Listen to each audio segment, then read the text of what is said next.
Hello guys, welcome back to our channel future achiever official.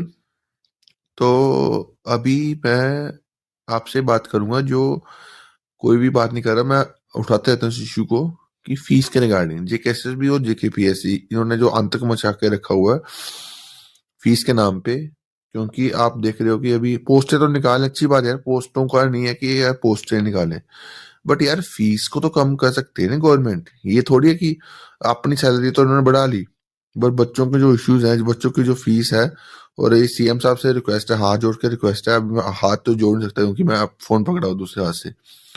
तो ये at least अगर आप सीएम साहब अगर सुन रहे हो तो एटलीस्ट फीस तो कम करवा लो। बच्चों को 600 रुपया भरना बढ़ रहा है, अगर 2 स्टेज एग्जाम है उसको 700 रुपया भरना पड़ रहा है। तो एटलीस्ट फीस तो आधी हो जाए ताकि बच्चों पे जो लोड है वो कम हो। ठीक है। और आपको मैं एक बात बताऊं कि जीएडी में एक नोटिस जो है वो इंटरनली नोटिस था, उसका मैं आपको एक स्क्रीनशॉट शेयर कर दूंगा। यहाँ पे सिंगल एग्जाम करवाने के लिए बात करी जा रही थी। अगर वो चीज इंप्लीमेंट हो जाती है तो बहुत सारे बंदों को जो बेनिफिट होगा।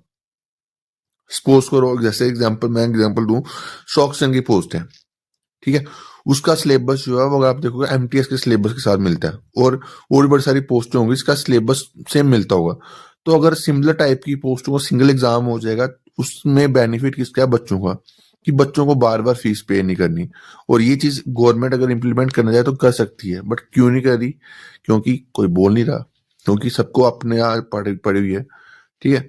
और इसके रिगार्डिंग अगर आप सभी लोग जो है, जो जहाँ पे जम्मू कश्मीर में जो पढ़ाते भी हैं, मैं उनसे भी रिक्वेस्ट करूंगा कि यार ये चीज इसके रिगार्डिंग भी बोलो। आप कोई भी चीज होती है कोर्स तो लेके आ जाते हो, बट जब बच्चों के इश्यूज के ऊपर बोलने की बात है तब कोई भी बंदा बोलता नहीं है।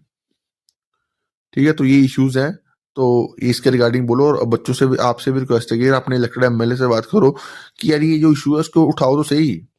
फीस कम फीस कम भी हो सकती है और सिंगल एग्जाम भी हो सकता है जो सिमिलर टाइप की पोस्ट है। तो इसके लिए बोलना पड़ेगा भाई, बिना बोले तो यहाँ पे कुछ भी नहीं मिलता।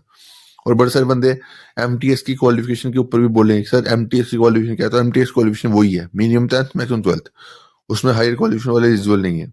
और जब वो तब तक एलिजिबल नहीं होंगे जब तक आपका मैक्सिमम कैप जो वो रिमूव नहीं होगी। वो रिमूव तब होगी जब आप कलेक्टिवली एफर्ट करोगे। ठीक है। तो बाकी अगर नहीं करने आते एफर्ट, कोई दिक्कत नहीं है, मेरा काम है बहुत, मैं 2 महीने पहले बोल चुका हूँ। ठीक है। मैंने ऑलरेडी बहुत बोला हुआ है, इसके रिगार्डिंग आगे नहीं बोलूंगा। तो आगे आप खुद एफर्ट कर सकते हो, कर लो। सिविल सेक्टर जाओ, जीएडी में जाओ, जहाँ एमएलए से बात करो बात। आप अपने इश्यूज के लिए नहीं बोल सकते भाई, क्या करोगे यार आप। बाकी अभी के लिए इतना ही। Thank you guys, love you all.